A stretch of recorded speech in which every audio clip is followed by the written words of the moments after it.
Welcome to Budget Requests and their Review. The basic building block in budgeting is the budget request and its review. This module will outline the roles of the Chief Executive and Program Manager and the respective roles in making and reviewing budget requests. Everything starts with the Chief Executive of the organization. That person sets the tone and direction of the budgeting process.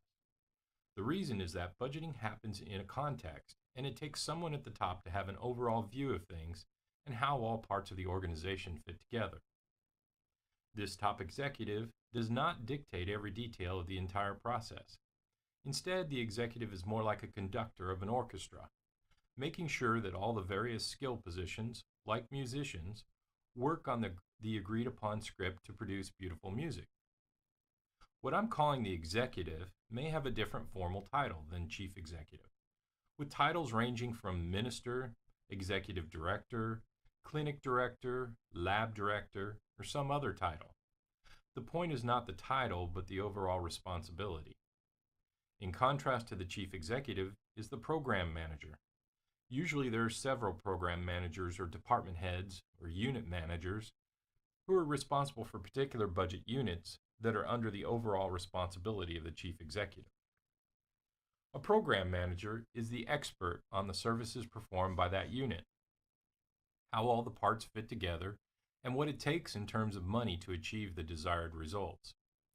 This substantive expertise allows the program manager to make an effective advocate for a budget for that particular function. A program manager is able to translate general ideas about a service into detailed cost estimates and work plans. But the individual budget requests go back to the chief executive, who has to review each request by balancing the competing needs and demands of the organization as a whole. Trade-offs are required. The organization is unlikely to be able to do everything desired. Accordingly, the chief executive has to resolve the differences and produce a coherent overall budget that breaks even. The chief executive has to set the guidelines for the budget. It starts with the short-range administrative policies and goals for the upcoming budget year. What are the underlying factors that will drive budgeting this year? Is there much change expected in the target client group? Is it more or less than last year? Are there competing options for the types of services we provide? Perhaps a new clinic in the area? Or is there more resistance in the community to the type of care we provide? Are potential clients less able to pay fees for service? And how do these trends and context concerns translate into services to be provided? Will it require more or less staff than before? Are services cutbacks or additions needed? Should we think of new ways to do the same thing? These are just some of the budget context questions that the chief executive must consider in providing budget guidelines. Budget guidelines also need to address specific assumptions, such as uniform inflation expectations, pay changes to be allowed, and pricing policies. By giving such guidance, it avoids having each budget unit use different assumptions about gasoline prices, inflation rates, pay changes, and revenue fee increases. It's best to have all of these types of issues set at the beginning so that every budget request is built on a common set of assumptions. The executive should provide comparative information on the prior budget and its status today. Identifying the base budget usually helps. The base budget is the amount of money required to keep service levels flat during the following year. It means no increases or decreases in services. It also doesn't usually include any one-time requested items, such as a new vehicle or other capital equipment. Rather, the base budget is what it would take to continue another year without much change. A uniform budget request form provides consistency in how program managers submit their requests. A budget calendar provides the due dates to make sure that the entire process is concluded before the new budget year starts. Reporting to the chief executive are one or more program managers or unit heads. A program manager is the expert on the services performed by that unit. They know how all the parts fit together. and what it takes in terms of money to achieve the desired results. Work planning then requires clarity on the functions assigned and a strong commitment to continuing improvements in the services offered. Are there other services that should be provided to help achieve the assigned functions? Of the existing services, are there alternative means for providing them, such as different delivery methods or different staffing requirements that would promote more effective services? Good budgeting requires looking at such things with a fresh point of view, not constrained by statements such as, "That's the way we've always done it." In drafting a budget request for money for the next year, the program manager has to think about how to justify every part of it. Does the request support the mission and goals of the overall organization and that particular program? Does it meet all the laws or contractual mandates that govern the program? If government money is being used, that money can only be spent for the allowed purposes. The same general restrictions often apply to donor money. Every budget request has to be accurate. Numbers are precise. The spending plan has to be realistic, as should any revenue plan.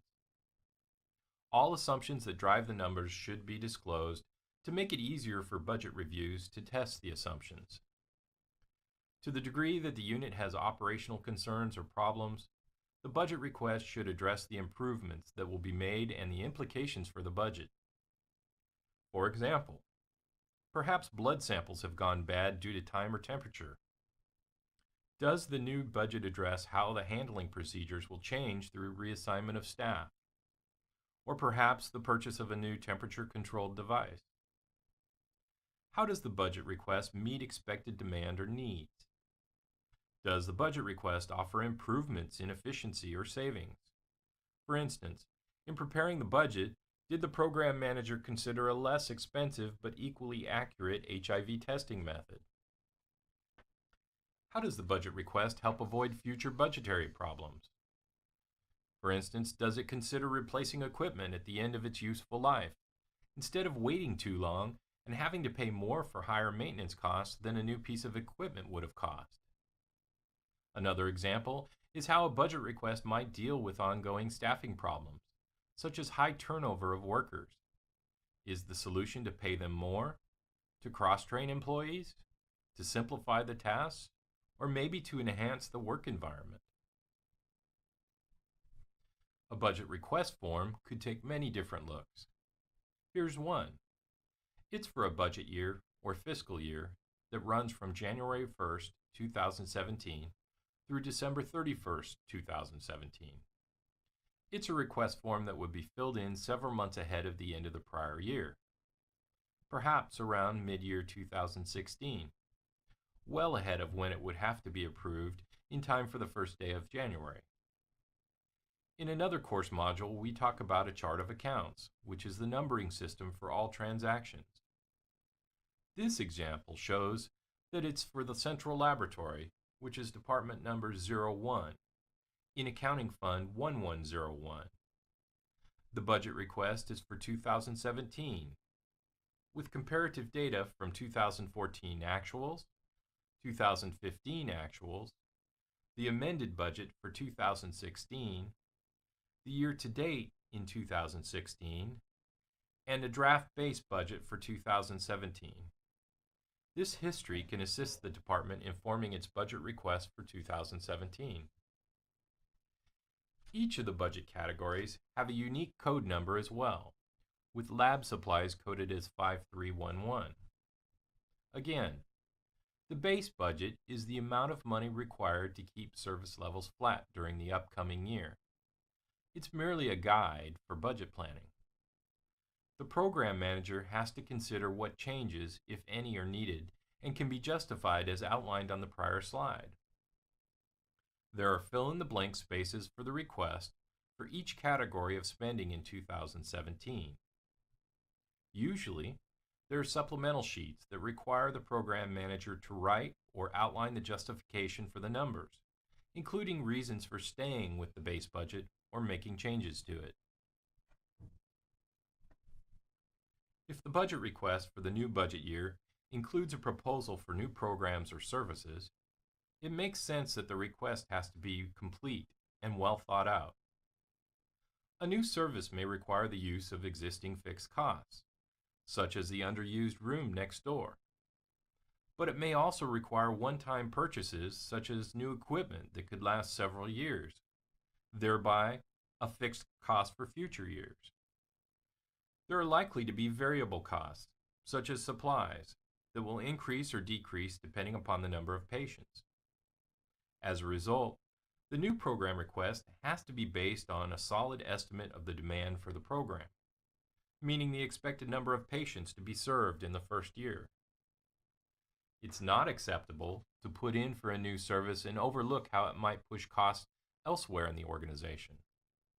Therefore, the new service proposal should identify all direct costs, such as staffing and supplies, but also any indirect costs, such as new burdens on the accounting office or the front intake unit. Essentially, then, a budget request for a new program has to address the impact on the operating budget. It needs to take into account the number of employees required and the related salaries, the equipment and supplies required, and all other spending necessary to provide the services. And as just stated, you have to consider the impact on other parts of the organization and be sure to inform them of any requests that may impact their budgets.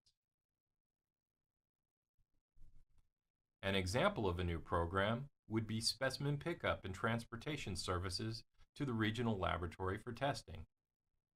The direct costs would include the purchase price for a motorcycle, a cooler to preserve specimens, gas for the motorcycle based on the expected miles driven, maintenance on the motorcycle to keep it in working order, the wages for a driver, and a cell phone for the driver.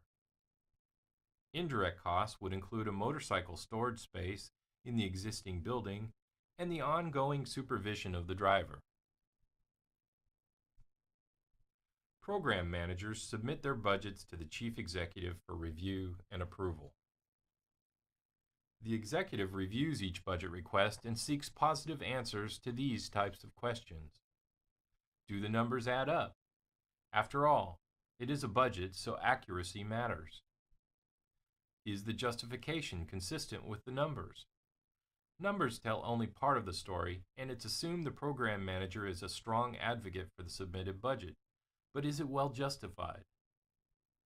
Does it address our mission or strategic plan, the initial budget guidance? Does it utilize our existing skill set, or do we have to obtain new expertise or hire that expert? Does it address a client need or demand? These assumptions have to be spelled out. Is the price competitive with other options in the marketplace or community? The service may be nice to offer, but if it's costly and no one will pay for it, not even the government or donors, as a result it might not be doable. Any pricing of services has to be realistic. Is the risk consistent with the reward? This is a subjective assessment that the chief executive has to weigh carefully.